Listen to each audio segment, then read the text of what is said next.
Assalamualaikum warahmatullahi wabarakatuh. Apa kabar sahabat Aulia? Insya Allah dalam kondisi yang sehat, juga semangat. Walaupun kita saat ini masih belajar dari rumah masing-masing ya.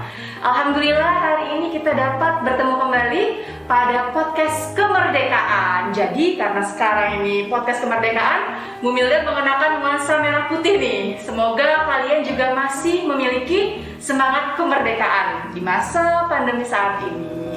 Hari ini, alhamdulillah Ibu sudah kedatangan seorang tamu yang pasti kalian sudah tahu siapa itu. Tapi sebelumnya, jangan lupa untuk like, comment, subscribe, dan juga share sebanyak-banyaknya YouTube channel dari ACP, Aulia Creative Production, serta YouTube channel dari Aulia Keren. Share sebanyak-banyaknya ya. Langsung saja kita sambut bintang tamu kita hari ini, Bu Dery. Waalaikumsalam warahmatullahi wabarakatuh. Apa kabar Bu Dery? Alhamdulillah.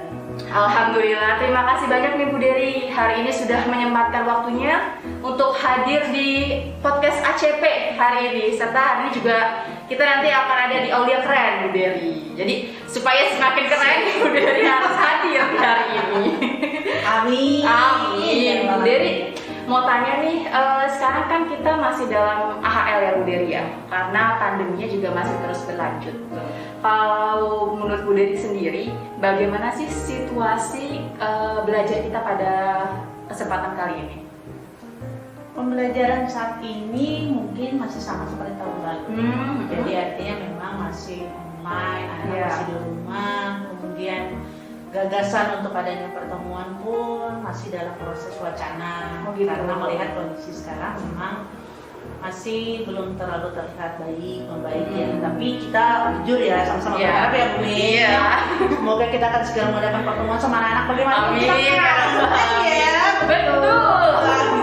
Bagaimana rasanya bisa melihat anak-anak secara langsung, berinteraksi dan sebagainya. Betul. Apalagi kalau di SD nih, khususnya kalau kita pagi-pagi datang, anak-anak main di lapangan ya Bu Dery ya. Terus panggil, ibu bapak dari jauh.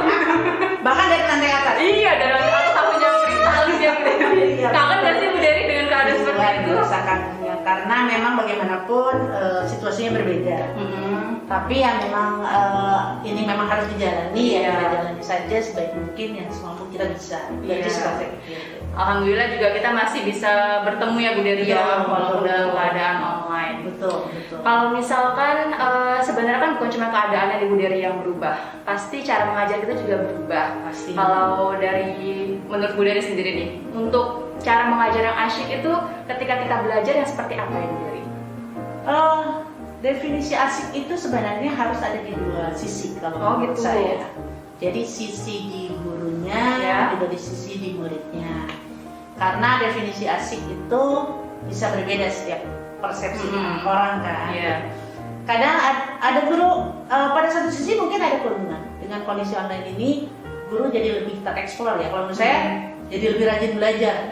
Apa nih metode yang keren nih supaya jadi game, supaya happy segala macam. Jadi banyak cara dilakukan oleh oleh guru untuk cari metode ini, game ini. Gitu. Tapi di sisi yang lain, anak-anak pun juga harus punya positif persepsi, maksudnya punya positive thinking. Artinya ketika kita sudah melakukan yang terbaik pada guru, anak-anak juga harus pada ritme yang sama. Jadi anak-anak juga harus enjoy juga dengan pembelajaran gitu. Karena kalau menurut saya teknologi itu hanya semacam tools ya, hanya alat aja. Tapi interaksi di antara kedua sisi ini yang amat sangat berpengaruh. Bagaimana kita membuat hubungan dengan murid kita, di mana hubungan itu kemudian menjadi sebuah aura positif yang membentuk kemudian anak bagaimanapun kita bukan personal touch saja, artinya tetap walaupun kita zoom kita tetap harus rasa kita punya bonding dengan mereka. Itu yang kemudian bisa membuat pembelajaran asik di kedua sisi. Jadi kita asik itu harus dari dua sisi ya, dari si gurunya sendiri, juga dari muridnya. Dan sebenarnya teknologi itu juga bukan ya, hanya perpindahan saja ya sebenarnya, cuman sebagai sarana, tapi sebagai alat ya. Iya, betul. Tapi yang lebih utama itu bagaimana kita sebagai guru juga memberikan rasa gimana ya untuk murid supaya lebih nyaman, iya, jelas ya. Kalau saya gini, ketika sesuatu datang dari hati akan sampai ke hati. Iya. Itu yang artinya teknologi segala macam tidak akan mampu membuat sebuah pembelajaran menjadi exciting, menarik, menyenangkan ketika bonding itu nggak ada gitu. Iya. Jadi teknologi memperkuat sebenarnya, tapi bagaimana interaksi kita berposisi itulah yang sebenarnya menjadi alasan utama itu pembelajaran menyenangkan atau tidak. Benar sekali Bu. Jadi walaupun misalkan kita pakai aplikasinya yang luar biasa, tapi kitanya menyampaikannya nggak semangat. Nanti sampai ke siswanya juga nggak semangat ya Bu. Bete juga ya. Betul. Karena sebenarnya saya sendiri juga semangat itu ketika melihat mereka juga semangat ya Bu ya. Betul. Artinya secanggih apapun kita, sesemangat apapun kita, kemudian ketika reaksi murid-murid itu bahkan ada yang gini, itu kadang kita juga jadi, itu jelas pasti motivasi kita pun jadi yang ikutan. Iya. Dan saja gitu. Memang harus kedua sisi. Iya betul sekali. Kirain cuma saya yang merasa begitu. Sepertinya semua. Semuanya kayak gitu ya. Ini di bulan ini kan bulan Agustus nih Bu Dery, yang kita tahu bersama tanggal 17 Agustus itu adalah Hari Kemerdekaan Indonesia. Kalau dari sisi Bu Dery atau sebagai seorang guru, gimana sih cara siswa ini untuk ketika walaupun masih pandemi, tapi masih bisa nih memberi kemerdekaan sendiri gitu, gimana tuh Bu Dery? Oke, mengisi kemerdekaan dan kebetulan mereka di rumah ya, karena mereka memang tidak bisa beraktivitas di luar. Saya pikir mereka bisa mengisi ini dengan segala sesuatu yang positif. Misalnya, contohnya, mereka itu kan sebenarnya dikelilingi oleh orang-orang lain yang mensupport, membantu mereka di rumah. Mungkin ada bundanya, ada ayahnya, ada mbaknya, ada siapapun di sekitar mereka. Ada hal-hal positif yang bisa mereka lakukan, bisa justru mungkin dimulai ketika mereka mulai bangun tidur. Ketika bangun tidur mereka harus melihat atau memastikan bahwa misalnya membereskan tempat tidur gitu. Itu kan hal sederhana menurut saya, hal simpel gitu. Membereskan tempat tidur, memastikan bahwa dengan membereskan tempat tidur itu sebenarnya memudahkan orang lain untuk tidak mengerjakan atau tidak menambah pekerjaan, mengurangi pekerjaan.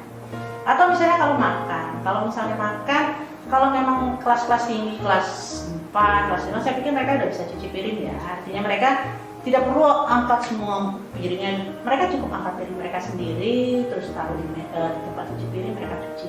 Tapi kalau misalnya mereka kelas rendah, mungkin hanya cukup dengan mengangkat piring yang mereka pakai itu, kemudian taruh di tempat cuci piring, itu juga memudahkan. Itu hal yang lebih simpel lagi ketika misalnya pembelajaran. Ketika mereka memutuskan untuk misalnya ketika pembelajaran itu fokus pada pembelajaran tersebut, konsentrasi tinggi, mendengarkan dengan baik, kemudian tidak membuka aplikasi-aplikasi yang kebetulan tidak berkorelasi atau tidak berhubungan dengan pembelajaran. Itu kan sebenarnya juga mengisi kemerdekaan. Artinya mereka memilih dan memastikan bahwa pada saat itu mereka punya positif tinggi, punya positif hal yang positif terhadap sekeliling. Minimal, jadi itu kemudian akan menaikkan pemahaman terhadap pelajaran, menaikkan nilai pelajaran, nilai segala macam. Dan ketika orang tua melihat anak itu dalam kondisi yang baik, itu kan kemudian menyenangkan hati ya. Cara saya juga punya ya, gitu ya, punya kebetulan dua anak yang kecil-kecil juga, satu juga sudah kuliah. Tapi ketika mereka berlaku positif, kemudian kita juga melihat sebagai orang tua melihat bahwa anak-anak itu juga kemudian mendapat nilai yang baik, berkarakter yang baik. Menurut saya seluruh dunia, orang tua di dunia tidak akan mengharapkan lebih dari itu. Karena menurut saya itu adalah bayaran yang luar biasa mahal yang bisa diberikan oleh seorang anak kepada orang tuanya. Artinya hal-hal yang sederhana saja. Kalau konsep saya sebenarnya, kalau saya berpikir ada dua konsep yang sebenarnya harus dipegang dalam hidup. Satu itu adalah permudah hidup orang lain. Insya Allah akan permudah hidup kita. In anyway, dengan cara apapun itu amazing banget deh. Gitu. Yang kedua adalah kebaikan itu sebenarnya seperti kalau dalam bahasa Inggris artinya pay it forward. Jadi kebaikan itu sebenarnya apa yang kita lakukan, kebaikan dalam bentuk apapun, suatu ketika nanti kebaikan itu akan kembali kepada kita gitu, dalam sisi yang berbeda-beda. Tapi yakin deh gitu bahwa setiap kebaikan itu akan kembali kepada yang memberi kebaikan. Seperti itu aja. Artinya anak-anak juga harus tahu bahwa setiap kebaikan mereka lakukan sesederhana apapun, sesimpel apapun terhadap orang-orang di sekitar di rumah mereka, itu akan kembali menjadi sebuah kebaikan buat mereka sendiri. Mungkin Allah memberi kemudahan pemahaman, jadi mudah nilai, jadi paham segala macam seperti itu sebelumnya. Iya, saya setuju dengan yang Bu Dery sudah katakan, dan juga ketika kita memberi kebaikan kepada orang lain, yang kembali ke kita mungkin dengan cara yang berbeda ya Bu Dery ya. Tapi tetap itu adalah sebuah kebaikan yang mungkin kadang-kadang kita nggak sadari itu adalah balasan dari apa yang sudah kita lakukan sebenarnya ya Bu Dery ya. Betul. Jadi serius kita ya. Dan sebenarnya di masa pandemi ini, walaupun sekarang kita tidak bertemu secara langsung, masih online, kita tetap bisa melakukan hal-hal baik. Betul. Yang bisa bermanfaat untuk diri sendiri dan juga orang-orang sekitar kita ya Bu Dery. Betul. Jadi ya contoh seperti tadi itu yang menurut saya. Artinya ketika kita memudahkan orang lain dengan hal-hal sederhana, mungkin sebatas kemampuan umur kita. Ketika umur 6 tahun harus melakukan apa, misalnya kelas tinggi harus melakukan apa, terus kemudian melakukan simple, sederhana, tapi terus continue menjadi sebuah kebiasaan, kemudian menjadi sebuah karakter, itu akan kemudian menjadi sebuah kebaikan yang kembali kepada kita sendiri. Seperti itu. Dan kalau sudah kita terbiasa melakukannya, itu pasti melakukannya tidak akan ada paksaan ya. Betul. Pasti kita sudah tahu sendiri, wah ini seharusnya aku udah ngelakuin ini nih. Gitu. Masya Allah, luar biasa sekali hari ini kita bisa berbincang-bincang dengan Bu Dery. Belajar bersama. Iya, karena belajar bisa dari mana saja, kapan saja, dan di mana saja ya. Setuju sekali. Masya Allah. Dan Bu Dery, di Aulia ini kita juga punya satu agenda nih. Wah, ini agenda yang sepertinya setiap bulan Agustus akan ada di Aulia, yaitu agenda untuk mengirimkan video kreatif. Jadi siswa-siswa sahabat Aulia, kalian bisa membuat video kreatif yang tahun ini temanya adalah aksiku untuk negeri ya. Yang tahun ini temanya adalah aksiku untuk negeri. Apa saja persyaratannya? Ini dia.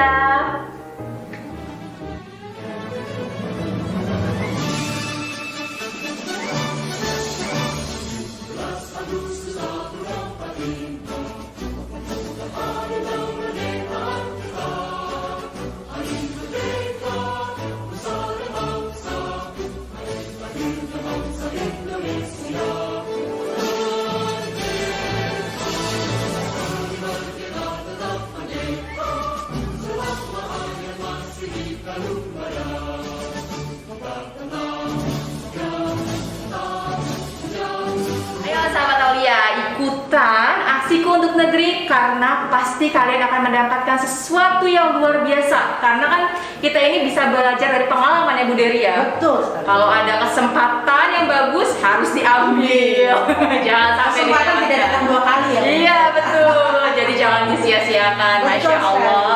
Alhamdulillahirobbilalamin. Selesai sudah bincang-bincang kita hari ini bersama Bu Dery. Masya Allah. Mudah-mudahan apa yang sudah kita dapatkan hari ini bisa bermanfaat ya Bu Dery ya. Amin. Untuk saya pribadi dan juga untuk sahabat Aulia khususnya. Amin. Jazakallah khair Bu Dery sudah hadir dalam kesempatan hari ini. Sama-sama. Sampai bertemu lagi dalam agenda berikutnya. Wassalamualaikum warahmatullahi wabarakatuh.